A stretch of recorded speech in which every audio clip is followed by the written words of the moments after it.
the inertia reel behind the seat there, so you can just pull on it there, and it'll give you some slack there. Yeah. So where are you guys from? Arizona? Oh, Scottsdale. All right. Yeah, my mom and dad lived in Cave Creek for 13, 14 years up there up north. Yeah. All right.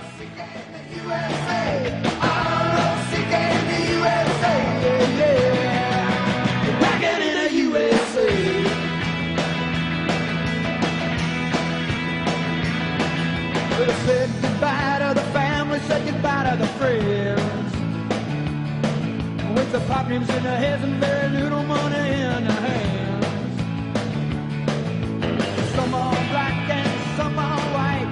They ain't too proud to sleep on the floor tonight. It's the blind faith in Jesus, you know that they just might. Wagon in the USA.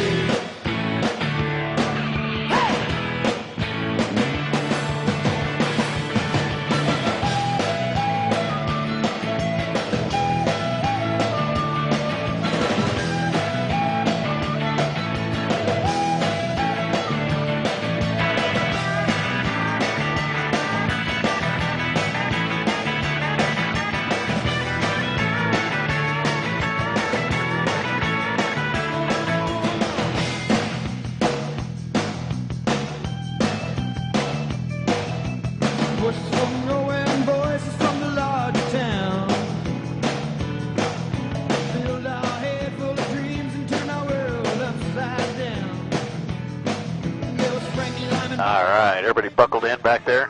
Where are you guys from? South Africa. All right, little ways from home, huh?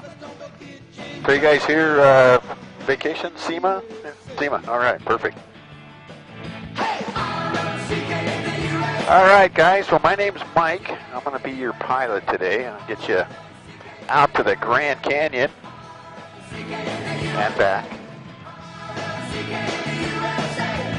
That's my first time.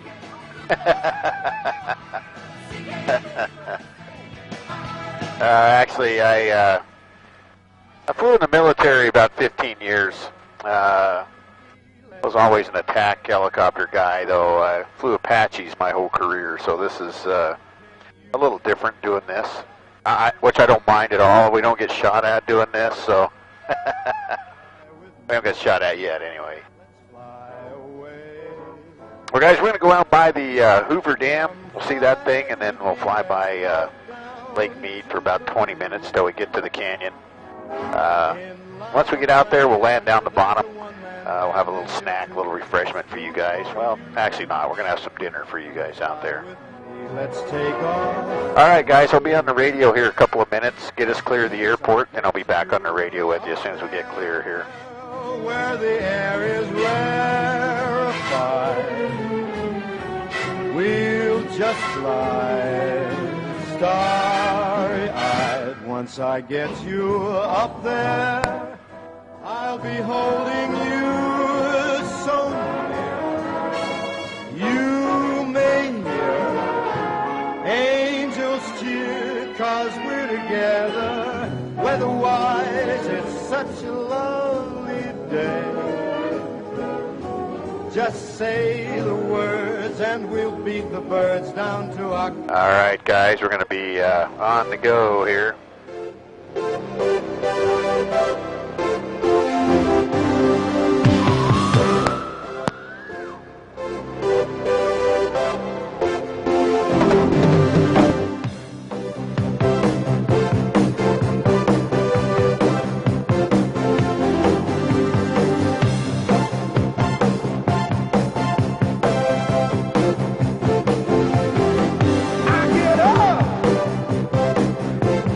Nothing gets me down.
big body of water out there to the front left. That's the Boulder Basin. That's the first part of Lake Mead we're going to see. The lake has 3 basins.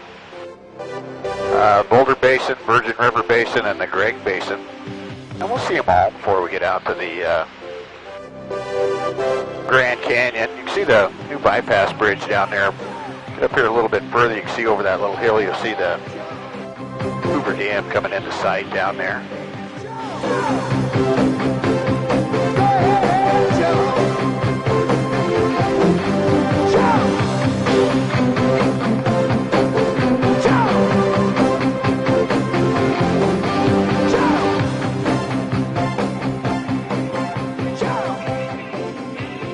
The old Hoover Dam down there, that thing's a huge, huge structure. It doesn't look that big from up here, but if you ever done the tour where you go down in it, it's a big, big structure down there. That thing is about as thick at the bottom as it is tall.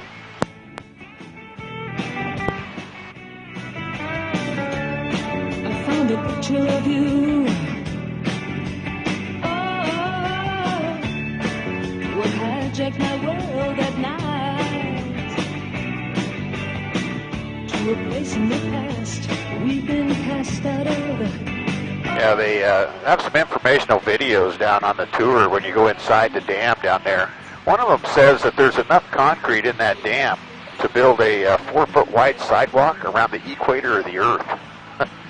So, a lot of cement down there. See the white ring around the lake out here, the high water mark. The lake's down a long ways. Actually, you know, this was the first year in like 8 years that we actually had an increase in the water level here. We gained about 24 feet of water this year, so it was a good year for us here. You know, if that'll continue, it'll be even better. But like I say, we're still down about 120 feet right now, so still down there a long ways. But you know, we got some this year, so that's all we can, you know, all we can hope for is just to get a little bit every year.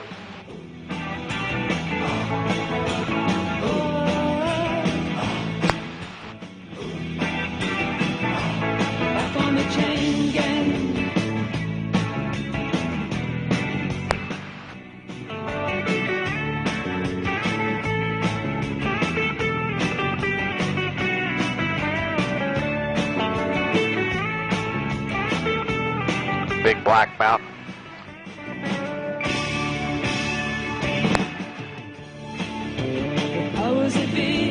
Big Black Mountain here. This is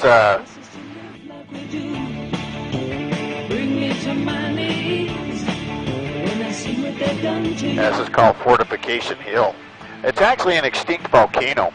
We get right up here to the top of this thing. You'll see where it bubbled up in the middle, formed a little dome up here, kind of capped itself off.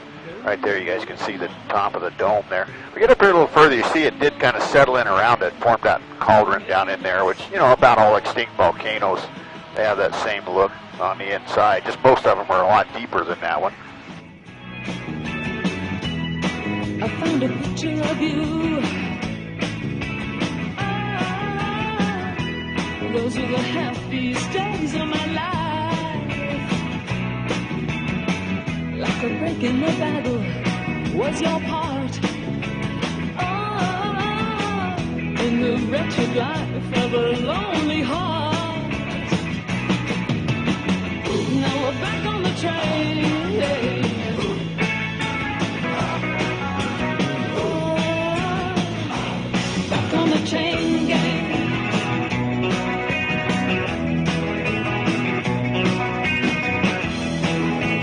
Low ground in the ridge line right here to the front left. It's called Indian Pass.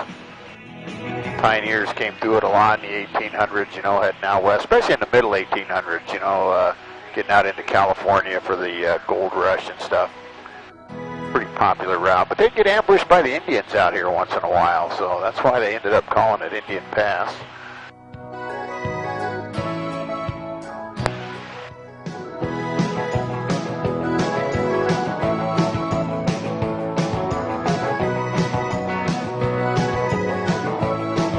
You get a pretty good idea what the Mojave Desert's all about out here. Mojave Desert's a big place too, you know. It takes in 26,000 square miles down here in the Southwest, which, you know, most of it's in California. You know, back behind us, that's where Death Valley and all that is. It's all, you know, part of the same desert as we're flying over out here. Pretty barren. Not much out here. Oh yeah, the boy can play. Dedication, devotion, turning all the nighttime into the day. The song about a sweet love and moon. Big body of water out here to the front left. That's the Virgin River Basin. That's the biggest part of the lake. Yeah, you do the walk of life. Say what? Do they what? Do they? Oh, no. Come Johnny, gonna tell you the story. Hand me now my walking shoes. Here comes Johnny with the power and the glory. Backbeat. You know, Lake Mead is actually the largest man-made lake in the United States, The boy can play. Dedication. which was kind of interesting. You know, there's a lot of big lakes, but when you think about it, you know, there's not a lot of them are man-made, so maybe some bigger lakes, but natural ones or whatever. Yeah, you do the walk of life. Weird looking lake, though. I'm from up north originally. I'm from Idaho, so, you know, most of the lakes I've ever seen, they had trees around them. And you'd think out here, as big as this lake is, too, you know, this thing has over 750 miles of shoreline, so yeah, you'd think we'd have a tree here somewhere, but no. A few bushes, a few willows out here, that's about it. Not even very many of those. I got a woman down in the tunnel trying to make it pay. He got the action, he got the motion. Oh yeah, the boy can play. The dedication, devotion, and turning all the nighttime into the day. And after all the violence and double talk, it's just a song in all. You know, this basin that we're starting to fly across here, you can see this low ground. It runs north and south through here for a long, long ways. There's actually hundreds and hundreds of miles of this basin. You know, it was used a lot, you know, back in the day by the Pony Express, you know, back when they used to run the mail by horseback. And they ran it from all over the Southwest out here up north through this basin. You know, they kind of had to because you couldn't go straight north unless you get, you know, another 300-400 miles to the east because you got the Grand Canyon to get across out there. So, you know, this basin was used a lot. The main route they had through here, though, was Los Angeles to Salt Lake City, which that was a little over 500 miles, you know, worth of horseback riding. So that took a while. It'd take those guys about 13 days to ride that route. But they trade out horses, you know, every 15 to 30 miles up through there, you know, kind of depended on where they had water. But, yeah, they kept fresh horses under them, and then, of course, they trade out the riders, too, you know, about every half a day or so. Made the best time they could, anyway, back then. On the first part of the journey, I was looking at all the life. There were plants and birds and rocks and things. There was sand and hills and rain. The first thing I met was a fly with a buzz and the sky with no clouds. The heat was hot. We're about 3,500 feet above sea level, so we're about, maybe about 2,000 feet above the ground here, yeah. Felt good to be out of the rain. In the desert, you can remember. You guys look up to the north here, you can see up the Overton arm of the lake. That's the largest arm of Lake Mead, and that's where the Virgin River and the Muddy River out of Utah run in up there, the other end of it. Pretty small rivers. We get a little water from them, but they end up going dry by the end of summer, so they're probably dry right now. So most of the water we actually get here in the lake comes from the Colorado River up there. It dumps into the Great Basin. We'll see all that when we get up here over the next ridge line. After 3 days in the desert fun, I was looking at a riverbed, and the story it told of a river that flowed made me sad to think it was dead. You see, I've been through the desert on a horse with no name. It felt good to be out of the rain. In the desert, you can't remember your name, 'cause there ain't ain't no one for to give you no pain. La la la la la la la la la la la.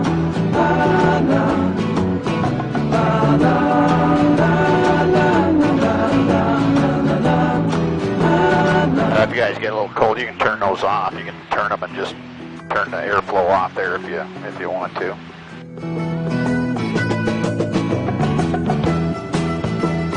Hey, look out here to the front right. You see this little marina way out here. It's called Temple Bar, and it is out here a ways. If you drive out from Vegas, it takes you a good hour and a half to get out here. There's an RV park down there, a little mobile home park. They got a hotel, restaurant, all that stuff. They can have their own little landing strip over here. They do get quite a few weekend aviation enthusiasts out here.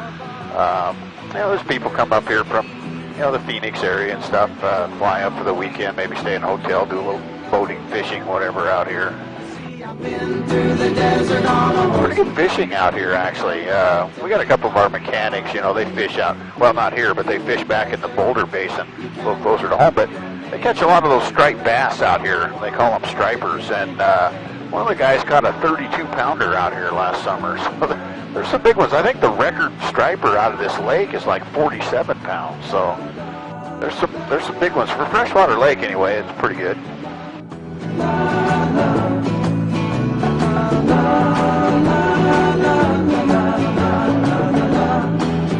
You see a lot of erosion going on out here in the desert. Anywhere you look, you see the big washes and stuff. If you look under that mountain there, you see that steep ground over there. You get a lot of washes, erosion patterns coming out of that thing down into the lake, and it makes it look like we get a lot of rain out here, to cause all that erosion. And we do. We get 4 to 5 inches of rain a year. That's very, very, very little. You guys in South Africa probably get that in a day, don't you? Yeah. We don't get much. When we get it, though, it's all at one time. In the monsoon season, we catch a couple big cloud bursts out here, and it'll rain really hard for like 20 minutes. And, the desert can't soak it in, so it just runs off.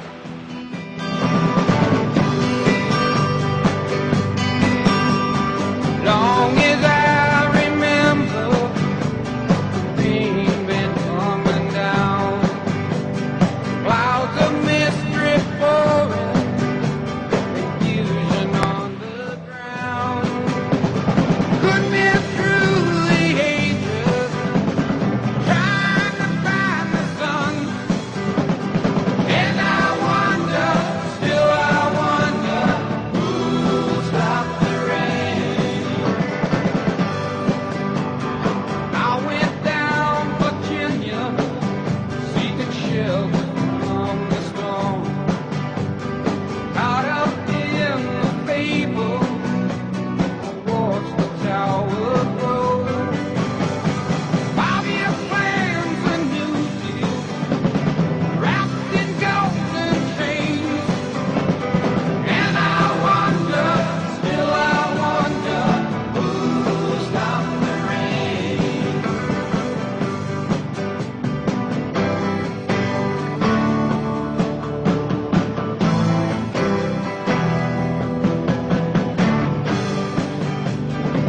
You guys, you can actually see the mouth of the Grand Canyon out there in front of us. We got the sun behind us now, so it's pretty good visibility. Even though it's a little hazy, we can still see it.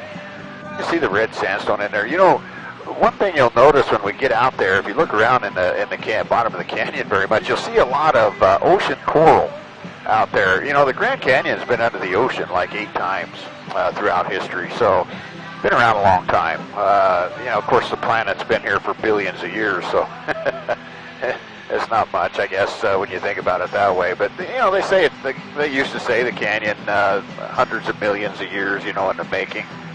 Which I don't know. Like I say, there's a lot of different theories. There was a study out here a couple of years ago that said the canyon was only about 6 million years old. So I don't know. If you think about it a little bit, I guess it really don't make a lot of difference to us. We're here on the planet maybe 100 years, so whether it's 6 million or 600 million, it's old either way. It kind of puts it in perspective, too, when you get in there and look around. Time why you punish me? Like a wave crashing into the shore, you wash away my griefs. Time, why you walk away? Like a friend went somewhere. Yeah, last little body of water here. This is the Greg Basin. Smallest part of the lake, but it is where the Colorado River runs in. You see the muddy water, the river coming in there to the left. The pain and sorrow running free. 'Cause tomorrow's just another day, and I don't believe in time. Yeah, the river's still a little bit muddy down here. You'll notice a big difference between where it dumps in here in the lake and you know, we get 20, 25 miles upstream here. You'll see that it actually clears up, you know, quite a bit more upstream. Of course, you know, during the monsoon season, the river gets really muddy, and it takes it, you know, a month or two to kind of clear out after monsoon season.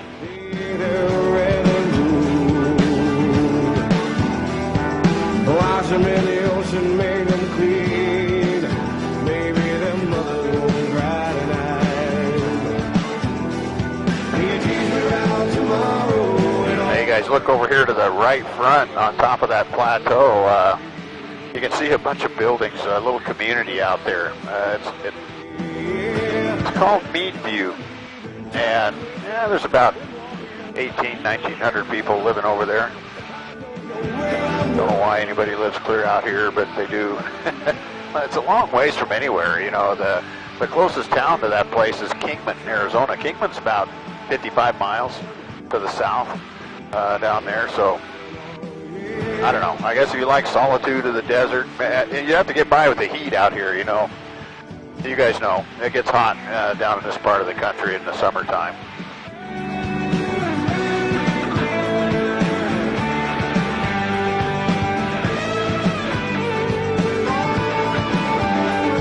At the very end of the plateau, here to the left front, you can see a couple of dirt runways down there form a big X on the ground. That's called Pierce Ferry Airfield. I don't know if you guys ever saw the movie Thelma and Louise, but you know, at the end of that movie, those two gals where they drive that car off a cliff, yeah, they filmed that right at the end of that runway. They drove that car right off into space out there. They actually did a lot of filming of that movie right out here in the desert. A lot of desert scenes in it. Like a tree rolling north, the wind just stripped me. Well, guys, we're going to start climbing up here. I'll get you on top of the Grand Wash Cliffs up here in front of us. We'll get into the mouth of the Grand Canyon, which you can see a little bit better now because you got the Colorado River coming out of it down there.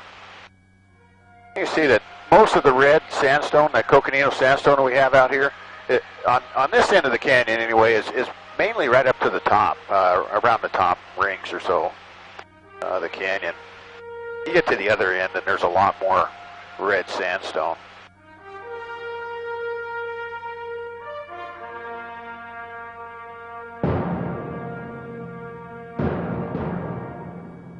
What's that? Just a little over 5,000. We're right at 5,000. Get over it here, but you get up that way, it's almost 6,000 down at the other end down there.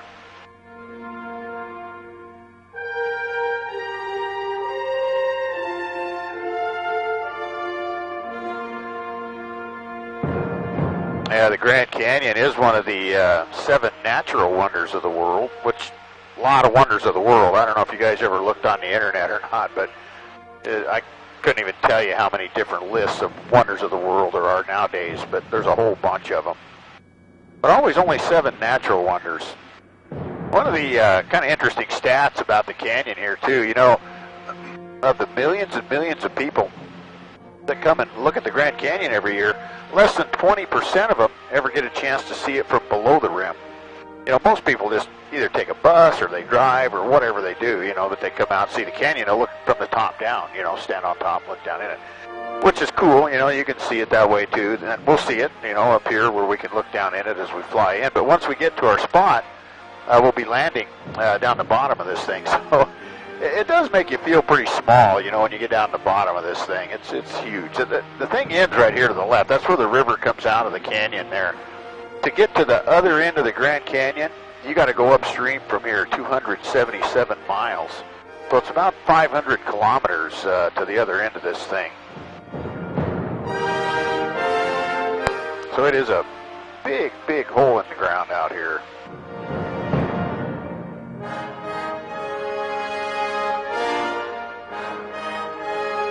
This end of the canyon down here, you know, very, very vertical. If you were going to try to walk into this place, you'd have to go upstream, oh gosh, at least 50 miles from here to find a spot where you could get down in it on foot. Everything down here is straight up and down. The only way in and out of the West Rim here is to fly in.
Vegetation in these canyon walls, especially if you look way out there, you know, you get that greenish tint. And that's the color it is here on the West Rim every day. Really don't matter what time of year you come out here either. This end of the canyon never changes. I see trees of green, red roses too. I see them bloom for me and you. And I think to myself, what a wonderful world.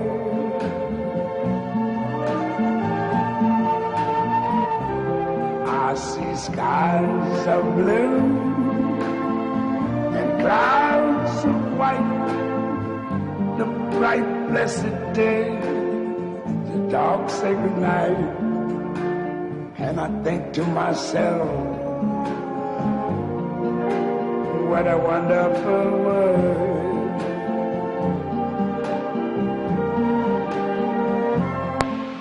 The colors of the rainbow, so pretty in the sky, are also on the faces of people going by. I see friends shaking hands, saying, how do you do? They're really saying, I love you. You see these building structures out here. The Wallapai Indian tribe, they own all this. They have a 1 million acre reservation out here. They bus a lot of people out here. They walk out on these pathways, take a look down. And I never knew, and I think to myself, what a... Guys, right around this next point here to the right, if you look up on top of the canyon, pull over here a little farther, we can better look at it.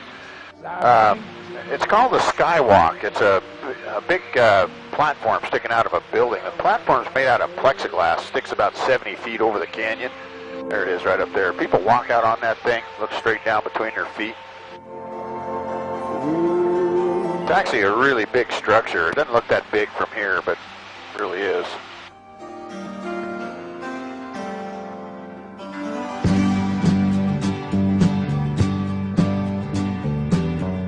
Just about 100 years or so ago, 10 men rode their way down the mighty Colorado. And as I read about their journey, I couldn't help but feel a very similar yearning to Mr. Powell.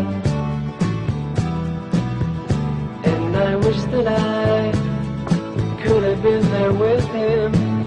The way he talked about the river, I could tell. The revelations he must have felt within himself. The realization of what man's supposed to do, I feel it too.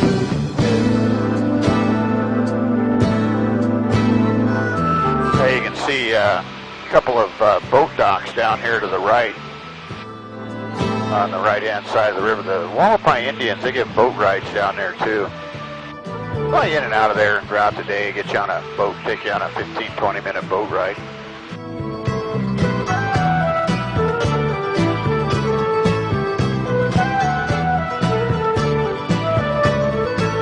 As they look right over the way, as they look right over the way, the river flows its way through canyons that were so high that the clouds that float within them, cascade fountains moss surrounded, on through a gorge, grand beyond description, the river rolls.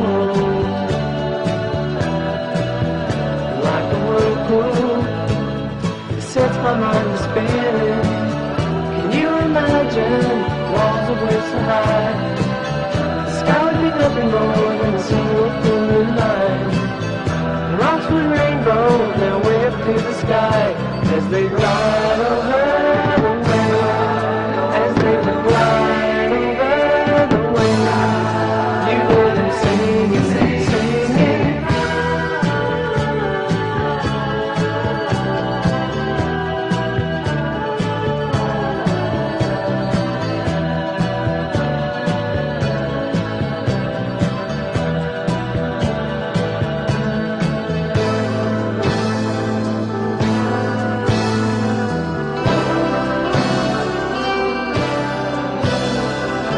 All this desert terrain out through here,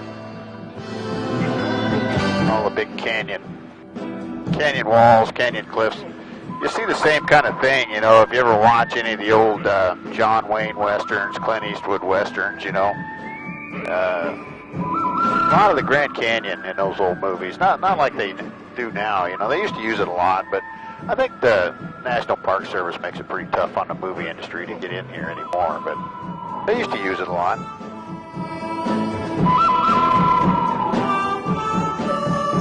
Well, guys, I'll let this thing...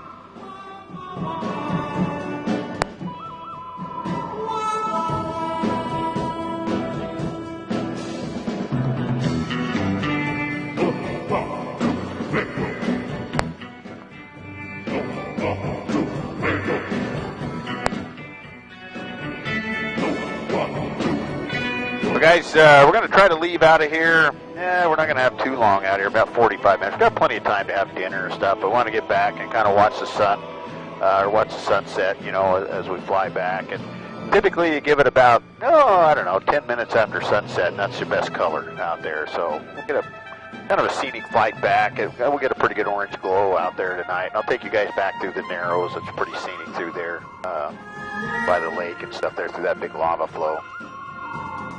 The little yellow things you have on, guys, if you want to leave those here in the helicopter, you can. You don't have to wear those around out here. Don't think we're going to need them. I don't think it's going to rain out here. We haven't had anybody drowned out here anyway in like 7 months now, so we'll be all right without them.